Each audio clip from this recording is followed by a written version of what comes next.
It's an official day of remembrance at Hugo Chavez's mausoleum.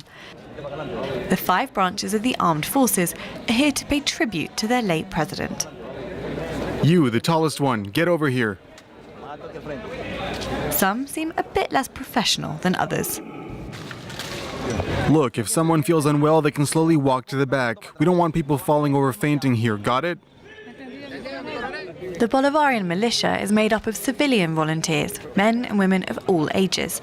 They're the guards of the Chavista revolution, ready to defend the regime against rising threats. We Venezuelans know how to defend ourselves, okay? We'll do whatever it takes to defend our homeland. A nation of armed fighters. Hugo Chavez's dream for this came to life in 2007 when he established the National Bolivarian Militia by decree. Today, it has 1,600,000 members across the country. Good morning, neighbours. First Lieutenant Maduro has just arrived with all his militiamen and women. To the east of Caracas, in the district of Petare, the Chavista government still has a stronghold. This lieutenant used to be in the army. All right, everyone, pay attention. Now he runs a battalion of 300 militia men and women in the Jose Felix Rivas sector. Let's review our defense plan here. A scenario which involves an armed invasion of our territory by the United States of America.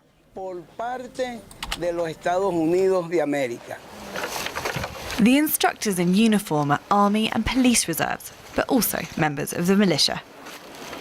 Today we're going to use these wooden weapons for this training exercise. Every Saturday, these unassuming civilians carry out military drills. The enemy would probably come up through here, gentlemen. The training's rudimentary, and the weapons are just props. The real rifles are kept in the barracks, ready to be handed out if they come under attack. When something happens, some kind of invasion, we'll need to do this for real, with rifles, real rifles. Residents here firmly believe the United States is plotting a military invasion to try to bring down their socialist government. When things really go down, when everyone hears that first gunshot ring out and the first casualty falls, everyone will be terrified. Those who dare will rise up against it because bullets and bombs don't have GPS. They don't just kill Chavistas, they'll kill everyone here. In the face of growing unrest, the number of militia volunteers has tripled in the past year. In early 2019, Nicolas Maduro created 50,000 units, each with 30 members across the country. Lieutenant Maduro set up his base at a school in Petare. We need to be fueled by the power of the masses, because we are the people too. And this nation is united as one, and that one is Chavez. The supreme leader of the militia is none other than the late president. He even ranks higher than the head of the army, Nicolas Maduro. The son of our eternal and invincible commander, Nicolas Maduro. The militia, like the whole regime, is propped up by the legacy of Hugo Chavez.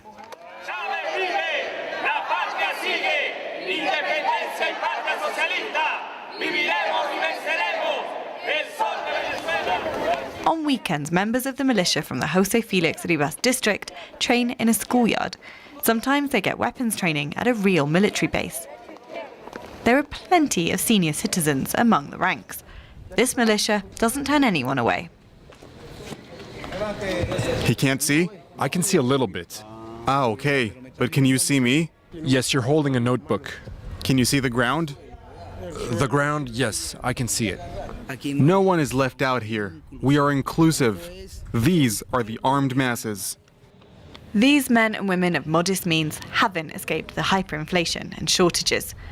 But they get some perks here. Free meals and priority access to government aid. Significant advantages in a country in crisis. The most dedicated are driven primarily by their political convictions. Did we come here for a handout? No. We must be productive and proactive. Adoseli is one of the most active members of the militia in her sector. She runs a small sewing business with her husband and often barters with neighbours.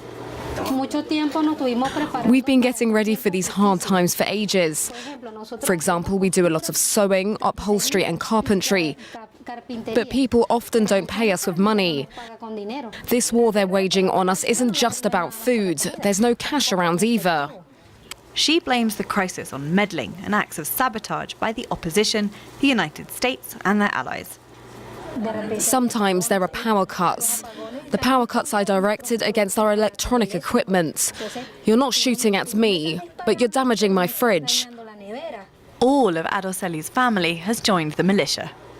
Weapons have become a normal part of life here. What's this sword move you're talking about?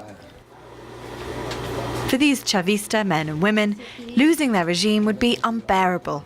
They're determined to protect it, whatever the cost.